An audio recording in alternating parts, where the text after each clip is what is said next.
ठीक है बच्चों, आज मैं आप लोगों के लिए फिर एक क्लास लेके आया हूँ जो कि नेक्स्ट क्लास है। मैंने आपसे कल बोला था कि मैं एक नई क्लास लेके आऊंगा जिसके अंदर मैं आपके लिए भूगोल के मानचित्र के कार्य वाले क्वेश्चन जो इम्पोर्टेंट है वो मैं आपके लिए कराऊंगा। ठीक है, तो ये मोस्ट इम्पोर्टेंट क्वेश्चन है। जितने भी ये क्वेश्चन हैं 14 क्वेश्चन जो है आपको बस रट लेना है एकदम तरीके से। ठीक है, इनको एकदम से दिमाग में आपको सेट कर लेना है। आपकी क्लास 10th क्लास वाले बच्चों के लिए है ये, और मानचित्र में भरने वाले बच्चों के लिए है। ठीक है, और इसमें आपको सिर्फ क्या याद करना है, क्वेश्चन के साथ में उसका आंसर सिर्फ एक क्वेश्चन का एक वर्ड में ही इसका आंसर दिया हुआ है। बस आपको आंसर अच्छे से याद करना है। ठीक है, देखो अब पढ़ते हैं।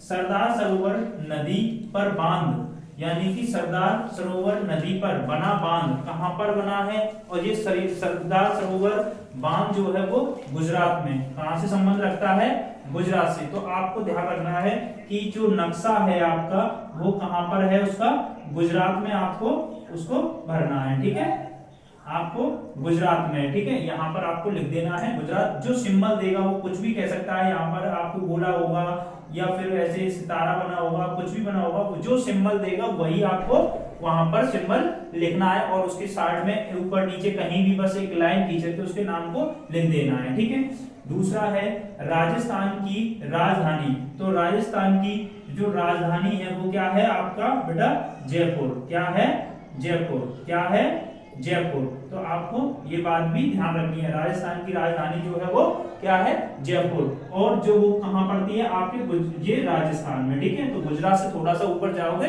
तो वहां पर ही क्या है, जयपुर राजस्थान है, और राजस्थान की राजधानी है जयपुर। ठीक है, भारत का कोई एक परमाणु ऊर्जा केंद्र बताना है। क्या बताना है, भारत का कोई एक परमाणु ऊर्जा केंद्र बताना है जो कि आपका कहां पड़ता है, तमिलनाडु में। कलपक्कम, क्या जगह का क्या है, कलपक्कम नाम है, जो तमिलनाडु में पड़ता है। ठीक है, भारत का कोई एक परमाणु ऊर्जा केंद्र। ठीक है, नेक्स्ट क्वेश्चन है कपास उत्पादन का क्षेत्र। कपास उत्पादन का क्षेत्र जो कहां पड़ता है आपका, गुजरात में। सबसे ज्यादा कपास की खेती की जाती है।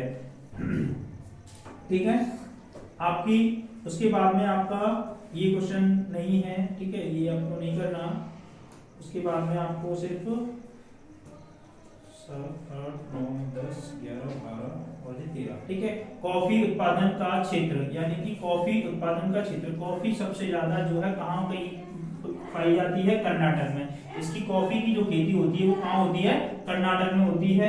इलाहाबाद और मुंबई, यानी कि इलाहाबाद जो है आपका उत्तर प्रदेश में पड़ता है, और मुंबई जो है आपका महाराष्ट्र में। तो आपको सीधे से एक लाइन की पटरी ऐसे करके एक लाइन खींच देनी है, उसी से वो सिंबल दर्ज जाएगा। ठीक है, और डल झील कहां से संबंध रखती है, जम्मू कश्मीर। कहां पर, जम्मू कश्मीर। आपने देखा है सबसे टॉप पर जम्मू कश्मीर, ऊपर जो हिस्सा है उसमें कहीं भी आप सर्कल कर दीजिएगा या मार्क कर दीजिए चिन्ह मार्क, तो वहां पर आपको समझ में आ जाएगा। ठीक है, लोहा अश्क की कोई एक खान।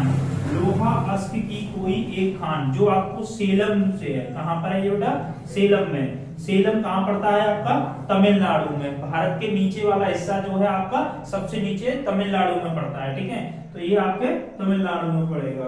हीराकुंड बांध ये भी आपका कहां पड़ेगा बेटा, गुजरात में पड़ेगा। ठीक है, ये आपका हीराकुंड बांध, ये आपका हीराकुंड में ही। ठीक है, हीराकुंड में ही इसका आंसर है, हीराकुंड। ठीक है, हीराकुंड कलकत्ता से थोड़ा सा नीचे है। ठीक है, हीराकुंड बांध। ठीक है, वहां पर यही लिखना है आपको, ये आपको कलकत्ता से थोड़ा सा नीचे है, कलकत्ता में ही आपको नीचे लिख देना है। ठीक है, खनिज तेल का सबसे बड़ा उत्पादन क्षेत्र, यानी कि खनिज तेल का सबसे बड़ा उत्पादन माना जाता है बेटा आपको गुजरात। ठीक है, गुजरात में आप कहीं भी दाएं बाएं